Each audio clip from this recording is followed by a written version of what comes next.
Don Carpenter on News Talk 1270 KIML.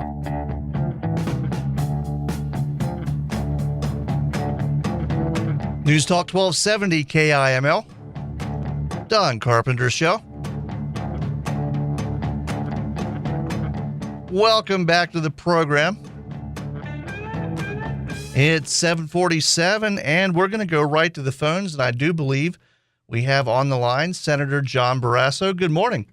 Well, good morning. I was just ready to start singing along with you. Heard it through the grapevine. Hell, I'm glad you like the bumper music. I do try.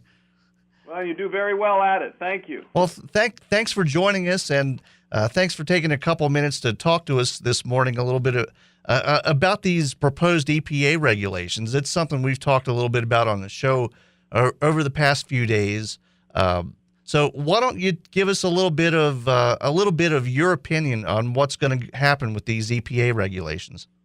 Well, I think that President Obama has gone far beyond his rights and authority as President of the United States and has gone way beyond the original intent of the Clean Air Act and other pieces of legislation.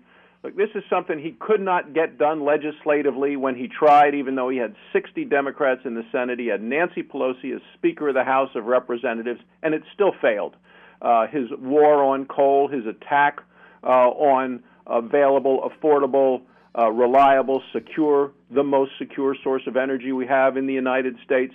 So he's tried to go and has gone around Congress with new regulations that he's proposed that I think are not just bad for coal, bad for Wyoming, bad for our economy. I think they're bad for our nation. It puts us at a competitive disadvantage with Russia, with China, other countries around the world. I think it's an absolute mistake, and at a time of economic crisis like we've had in the country, this is absolutely the wrong thing to do.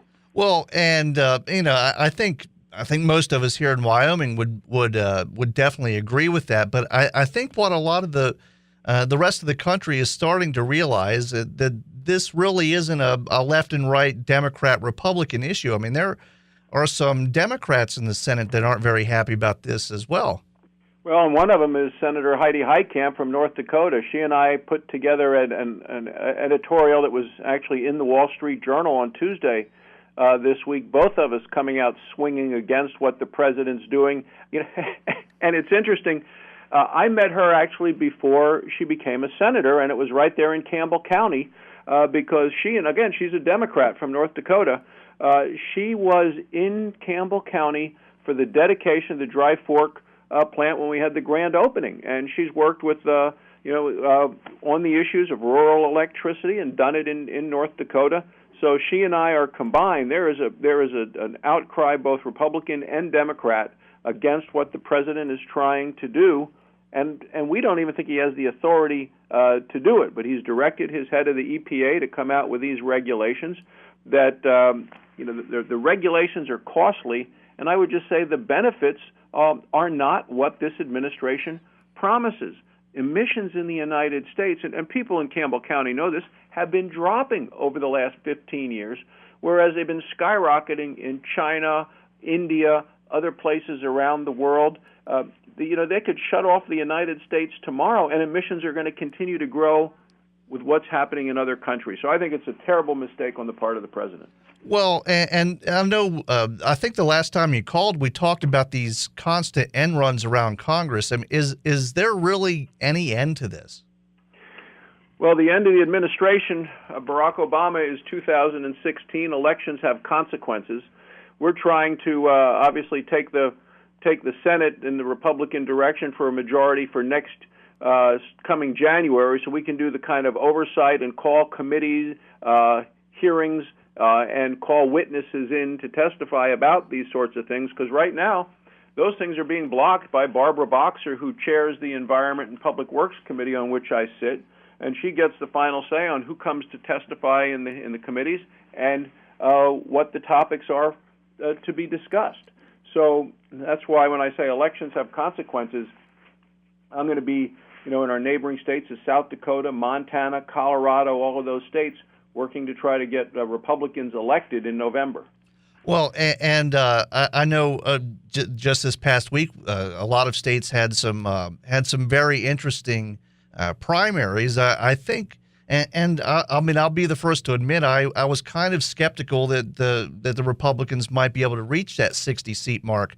I'm not so sure anymore. I think it probably can be done at this point. People are just getting tired of these constant dodging of oversight.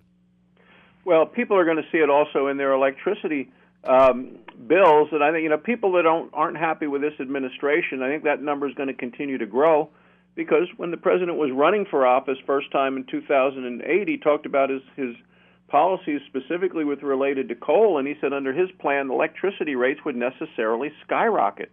I don't know anybody in this country who wants to pay more for electricity than they're paying today. But you're seeing it with so many different areas. I mean, you're seeing it there. You saw it with the health care law, where the president has unilaterally changed it about 24 or 25 times, not to actually improve anything, but just to delay things beyond the election, so he doesn't suffer the sort of defeats that I expect that I'm trying to work to accomplish.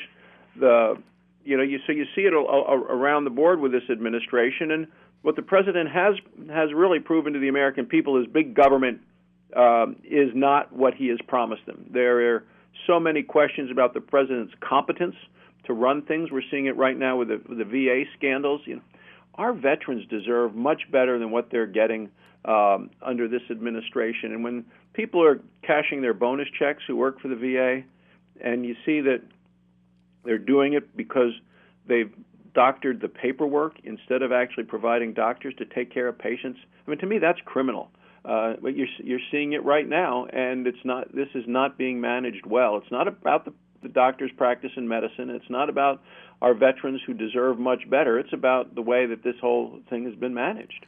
Well, I think you're absolutely right about that. So what are you doing in the Senate right now? And I know it's a kind of an uphill battle with Harry Reid running the show up there, but what are you doing to combat these not just the EPA, but all of these other end runs? Yeah. Well, I'm trying to work in a bipartisan way with members who see things on the other side of the aisle, see things the way that I do, and then doing it on energy. I have a number of senators who actually are trying to, who are Democrats who want to proceed with the Keystone XL pipeline, who want to proceed with better opportunities to explore for energy, with exporting LNG, liquefied natural gas, selling that great Wyoming product overseas. So you need to work with people on both sides of the aisle when you're in the minority like we are now. But you're right, Harry Reid has been really, I think, a puppet of the president. If the president doesn't want something to get to his desk, Harry Reid blocks it from coming through the Senate, in spite of where you have people wanting to work together in a bipartisan way, on different forms of energy and issues related to some taxes. And you've also signed on to a bill that addresses this EPA regulation specifically, haven't you? Yes. And again, you're talking about trying to get this thing through and to the president's desk, and he's not going to sign much that he doesn't or anything that he doesn't support. And that's the problem why why I say elections have consequences as well. We had a chance in 2012. Wyoming got it right in voting for Mitt Romney, but the president, through I think a lot of manipulation and outright arguments designed to deceive the American public, was able to get reelected. And I think many people now are having buyer's remorse when they see the fact that the president is focused less on the economy and more on an environmental dream that he might have of something that might make a difference 50 or 100 years from now, when you don't see Putin backing down. He's charging ahead, and I think it's actually very problematic for our nation right now. Well, and earlier you mentioned the level of possible incompetence of the administration, and that kind of brings me to one more thing, and we probably only have a couple more minutes here with you, but I wanted to get your thoughts on this trade, the 5 Taliban leaders that were traded for Sergeant Bergdahl. I mean, it just seems like this is just another. And I've seen Democrats in the Senate that are upset that the president didn't even consult Congress about this. Yeah, there's rising anger by Republicans and Democrats with this administration. The liberal New York Times, this is their major story today. Let me just read the first little paragraph. White House official, because I went to this confidential briefing yesterday that the White House and the security advisors put on. White House officials failed Wednesday night to quell rising anger and frustration in both parties, Don, on Capitol Hill after a senators-only classified briefing about President Obama's decision to free 5 Taliban prisoners in return for the release of Sergeant Bowe Bergdahl, who military officials say walked off his base in Afghanistan 5 years ago. I was in that briefing. I am convinced that those people that are released are going to go back into the battle. They are the dream team of terrorists. They are rock stars now after their release, and I think they're going to continue to cause actions that could lead to additional problems for American citizens, to acts of terrorism. And I think it was a terrible mistake on the part of the president. Well, they're absolutely not the kind of guys that just give up after a few years in Guantanamo Bay. If anything, that time down there probably hardened their resolve as far as hating America.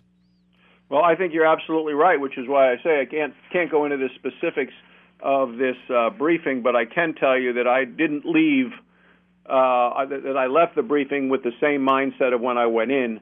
That these 5 hardened terrorists are the baddest of the bad, and I think it was a terrible mistake on the part of the president.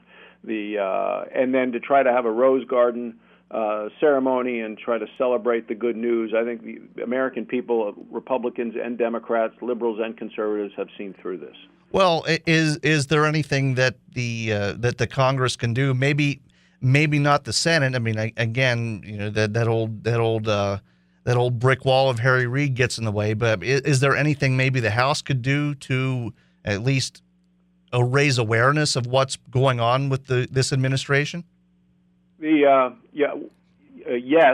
The American people are seeing this. They're seeing it play out right in front of their eyes on television, in the newspapers. When the New York Times writes the story this way, you can imagine that that there is huge outrage at what the president has done with this. The president's supposed to consult Congress. They had some, I thought, feeble excuse as to why they hadn't. First they said they had, then they hadn't consulted, then they admitted they hadn't. But when you have Republicans and Democrats alike, and I saw the video of Sergeant Bergdahl, I just, and I view it as a doctor or somebody who takes care of patients. I just have great concerns that this administration is not leveling with the American people. And for the president to release these 5 hardened terrorists, I think was a terrible mistake. And Republicans and Democrats alike agree. Well, and I'm not going to press you for any details. And just one final question here. Did you have any discussions with any of your colleagues after this? I mean, was anyone's mind changed after that? After that classified hearing? No, I didn't see that at all. I didn't see Republicans or Democrats, liberals or conservatives' minds being changed or convinced by the classified briefing, and I remain very concerned that the president has given up 5 hardened terrorists at a time when he shouldn't have, and I think it's going to put more Americans at risk. Well, let's hope it doesn't come back to bite us. I want to thank you, Senator Barrasso, for taking a few minutes to talk with us this morning. And if anybody has any, if they want to contact you with any kind of questions or comments, how can they get a hold of you? Well, I'd be happy to talk to anybody at any time. We have our offices around the state of Wyoming, Sheridan, Casper. I'll be home this weekend. I'll be all around the state. I'll be in Casper. The Girl State is in Powell. The Wyoming stock growers are in Cody. I'll be at those. Boy State is in Douglas. I'll be there. I have a couple of events in Casper as well. We do have an 800 toll-free number, 866-235-9553. And then if you go to my website, www.barrasso.senate.gov, there are opportunities there for all sorts of things. Anybody that is concerned about wants to go to a military academy, we want to help those young people. I have 9 young folks who are here now as interns. We just had breakfast with them this morning. They're from all corners of the state. So we're always trying to get more young Wyoming people involved. Well, and sounds like a very, very busy weekend for you. Thank you again, Senator Barrasso. Hopefully we'll get a chance to talk to you again sometime soon. Look forward to it. Thanks again. Thank you. There you go. Senator John Barrasso talked about all kinds of stuff. I wasn't even planning on talking about the Bergdahl stuff, but it kind of came up, and I'm glad I asked about it. With that, we're going to take a short break. We have Fox News, Basin Radio News coming up. Some other important messages. When we come back, we might have County Commissioner Gary Becker. If not, we'll do just a really short break. I guess I'm going to hit my mic with my pen. I guess I got to stop waving my pen around when I talk. That's the Italian in me. I move my arms around, and I always have a pen in my hand, and I hit the mic with it, apparently. Okay, let's take a break. We'll be right back. News Talk 1270, KIML. That's a solar panel for a talk radio machine. Don Carpenter on News Talk 1270 KIML. 1270 KIML. 1270 KIML.